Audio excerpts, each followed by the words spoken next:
कई बार हम जाने अनजाने में संत महात्मा महापुरुषों का जो कि ज्ञानवान होते हैं, जो ब्रह्म ज्ञानी होते हैं, उनकी चुगली निंदा मतलब करने लग जाते हैं। तो इससे क्या होता है? और कई बार देखा कि हम सत्संग जाते हैं, जो सद्गुरु के वचन आते हैं, हम उन वचनों पे चल नहीं पाते, उनका पालन नहीं कर पाते। जबकि एक वचन जो होता है, बैठे हुए हजारों की संख्या में भक्त जो होते हैं, महापुरुष संत महात्मा जो बहनें होती है, एक शब्द सब पे लागू होता है और वो सबके जीवन में अपने अपने हिसाब से, जैसे हमारे शरीर में दर्द है तो दर्द के लिए कैसे उस शब्द का इस्तेमाल होगा। एक किसी को भूख लगी है, एक किसी को कोई समस्या, किसी को कल जाना है, समस्या आ रही है, तो एक शब्द होता है तो ना जाने कितनों का कल्याण करता है। और हम जो है सद्गुरु के वचनों पे चल नहीं पाते हैं। और संत महात्माओं को अक्सर देखने में सुनने में आता है कि बहुत एक दूसरे की हम लोग चुगली निंदा भी करते हैं। कहते बैर, ईर्ष्या, नफरत हमारे दिलों में नहीं होना चाहिए, हमारे भाव में नहीं होना चाहिए, हमारे कर्मों में नहीं होना चाहिए, हमारे नज़रिए में नहीं होना चाहिए। हमें इनसे दूर एकदम रहना है, इनसे बचना है, हमेशा बच के रहना है, तभी हमारा उद्धार होगा। अन्यथा अगर हम ऐसे ही करते रहेंगे और सद्गुरु के वचनों पे हम नहीं चल पाएंगे, जबकि सद्गुरु ने हम सभी को बताया है कि जो साथ संगत होती है ना, इस सर का ताज है किसके? सद्गुरु के, पर ब्रह्म परमात्मा निरंकार का सर का ताज बताया है। ये जो साकार रूप होके हमें जो बोलता है ना, ये उसका ना देखें कि हमें सद्गुरु ने बताया है, नहीं, इस परमात्मा ये उसी का स्वरूप है।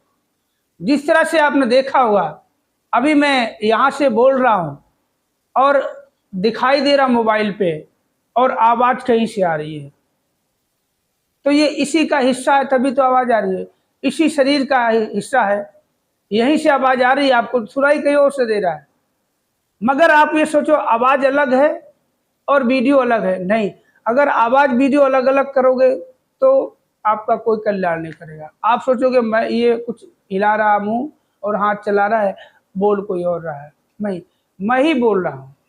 मैं ही साकार हूँ और मैं ही निरंकार हूँ, मैं ब्रह्मा विष्णु महेश हूँ।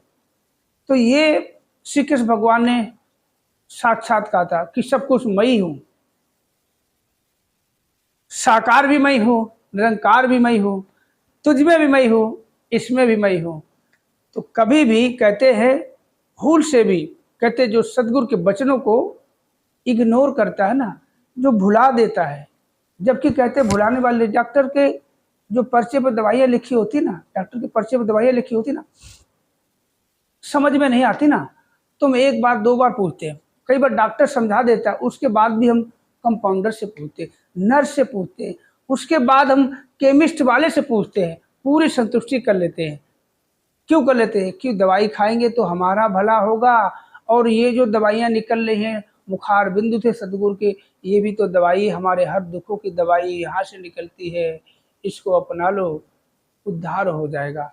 इग्नोर नहीं करना। किसी भी संत महात्मा कहते हैं, नीम का पेड़ आप देखो, नीचे से लेके ऊपर तक हर जगह कड़वापन है, उसकी जड़ में कड़वापन, कपोली कड़वापन, डाली पत्ती निमोरी नीम, कुछ भी देख लो सब कड़वा ही मिलेगा आपको, मगर उसके गुण को देखो तो कड़वापन कुछ नहीं है। इसीलिए कभी भी इंसान के अवगुणों को ना देख के उसके गुणों को अपनाए। उसमें गुण क्या है, उससे हमें कुछ सिखलाई मिली है, ये देख लो। एक शराबी होता है, शराब पी के धुत पड़ा होता है, और उसको कुछ समझाओ तो वो खुद कहता है, बेटा शराब नहीं पीनी, गलत बात है, शराब कभी नहीं पीना। अब आप ये सोचो, अरे खुद तो शराबी नाले में पड़ा हुआ पी के, और हमसे बोलता शराबी है नहीं। वो आपको क्या संदेशा दे रहा है? वो उसके अंतरात्मा की आवाज़ है कि बेटा शराब नहीं पीना। वो तो धुत पड़ा हुआ, उसको वो लत मारा हुआ है, वो उसकी लत पड़ी हुई है, वो बिना शराब के नहीं रह सकता, मगर उसको एहसास हो गया, उसकी अंतरात्मा ने आवाज़ दी आपको कि बेटा ये काम आप नहीं करना, तो आपको मान लेना चाहिए। तो बस आज के लिए इतना ही काफ़ी है। तो वीडियो कैसा लगा कमेंट